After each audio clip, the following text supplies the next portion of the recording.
Finally काफी delays के बाद कल्कि 2898 AD थिएटर्स में रिलीज हो चुकी है और मूवी अपने आप में कंप्लीट पैकेज है। मास एंटरटेनमेंट का क्लाइमेक्स अपने पीक को टच करता है और इंडियन सिनेमा के अंदर एक स्टैंडर्ड सेट कर जाता है। चलो बात करते हैं मूवी के गुड एंड बैड एस्पेक्ट्स की। स्टार्ट करते हैं गुड एस्पेक्ट से। तो दोस्तों, मूवी में जो बेस्ट है वो है अमिताभ बच्चन या मैं कहूँ Ashwatthama. Kamal Haasan as supreme Yaskin, world created by Nag Ashwin और उनका vision I will explain with movie story. तो आगे स्पॉयलर्स हो सकते हैं। तो मूवी की स्टार्टिंग महाभारत के युद्ध से होती है जहाँ पे अश्वत्थामा यानी अमिताभ बच्चन जी ब्रह्मास्त्र चलाते हैं और वो उत्तरा को जाकर लगता है जिससे उनका बच्चा पेट में ही मर जाता है। देन लॉर्ड कृष्णा अश्वत्थामा से मिलते हैं और उनको श्राप देते हैं, युगों के अंत तक तुम अपने घाव के साथ जियोगे और उनकी मनी छीन लेते हैं। जो कंप्लीट कन्वर्सेशन दिखाई जाती है उसकी राइटिंग डायलॉग काफी बेहतरीन। फिर हम द्वापर से कलयुग को ट्रांसफॉर्म होते देखते हैं। अश्वत्थामा की आंखों से लिखे वर्ल्ड वॉर्स, हिटलर, स्लेवरी, महिलाओं का शोषण और भी बहुत कुछ within 1.5 minute which song singed by Amitabh Bachchan. और हम एंटर करते हैं 2898 AD में एक दुनिया जहाँ पे अर्थ के सारे रिसोर्सेज को लूट करके एक उड़ता हुआ ट्रायंगल जिसको कॉम्प्लेक्स नाम दिया गया है और वहाँ इकट्ठा किया गया है जो काशी में है, दुनिया की पहली और आखिरी सिटी। हम throughout the movie 3 words को देखते हैं, Kashi, complex and Shambhala. I will going to explain Shambhala also, पर स्टोरी पे फोकस करते हैं। आफ्टर दैट मूवी में मुनरार ठाकुर की एंट्री होती है जो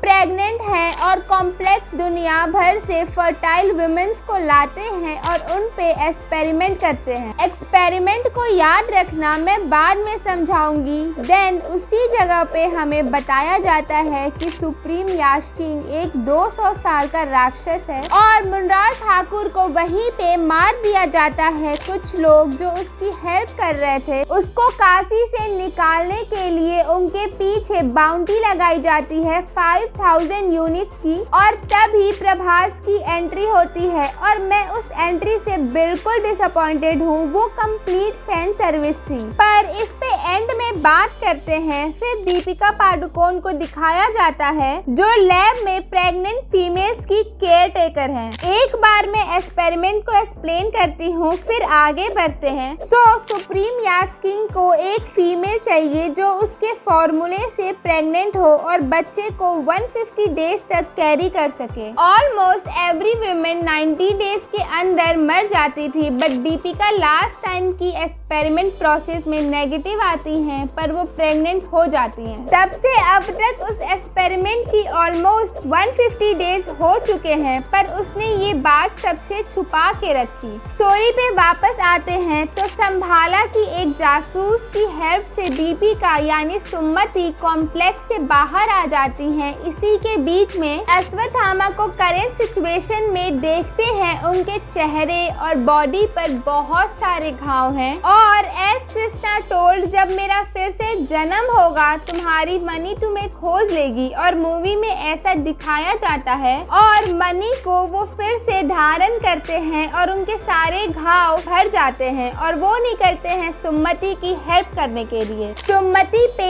1 मिलियन की बाउंटी है जिसके पीछे सभी लोग हैं क्योंकि कॉम्प्लेक्स में जाने के लिए 1 मिलियन यूनिट्स चाहिए और लोग उसके लिए किसी भी हद तक जा सकते हैं। देन अश्वत्थामा और भैरव का character first time face to face आते हैं और जो फाइट सीक्वेंस डिजाइन किया गया है बहुत मजेदार। जिस हिसाब से इन्वायरमेंट को यूज करते हैं लाइक वो चेन वाला सीक्वेंस जब अश्वत्थामा को बीच में लटका दिया जाता है या बिल्डिंग के मलबे को यूज करना एंड मैनी मोर। उसके बाद मूवी सेकेंड हाफ में एंटर करती है। फिर लॉट ऑफ एक्शन जैसे Ashwatthama versus Bujji gorilla, Shambhala city versus complex complex, second half बहुत ही tight and properly blended with music, CGI, action, writing, everything you have to see it on big screen. I am not going to explain. अब movie की कुछ कमियों की बात करते हैं। मूवी के स्टार्टिंग में यंग अश्वत्थामा को दिखाते हैं। जब क्लोजअप या एक्सप्रेशंस दिखाते हैं अच्छा लगता है, पर जैसे ही वो कैरेक्टर बोलता है तो माउथ मूवमेंट से पता चलता है कि वो कैरेक्टर कंप्यूटर जनरेटेड है। पर वो इतनी बड़ी खराबी नहीं है, क्योंकि कंप्लीट मूवी में CGI को इतनी प्यारी तरीके से यूज किया है, इतने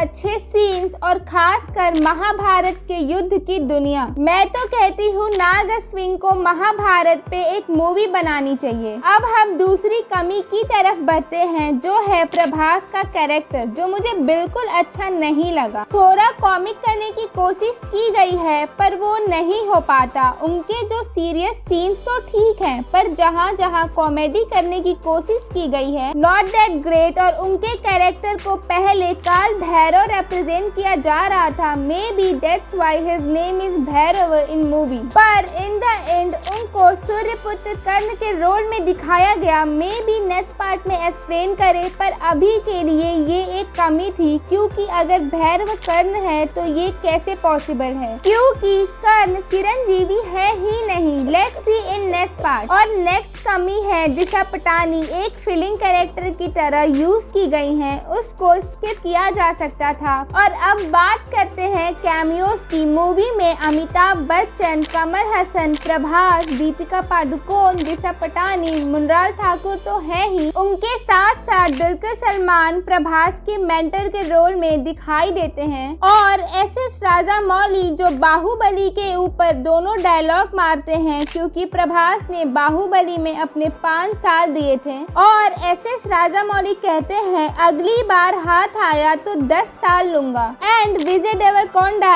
एज अर्जुन दिखाई देते हैं, और कृष्ण कुमार एज लॉर्ड कृष्णा, और कई जाने माने चेहरे मूवी में कैमियो करते हुए दिखाई देते हैं। मैं इस मूवी को फिर से देखने जा रही हूँ for its details and conviction. That's it. ये थे मेरे थॉट्स अबाउट द मूवी। मुझे पता है आज की वीडियो थोड़ी लंबी है, just like movie we are reviewing. मिलते हैं अगली वीडियो में, तब तक के लिए अब वीडियो को लाइक करें, चैनल को सब्सक्राइब करें। Bye bye.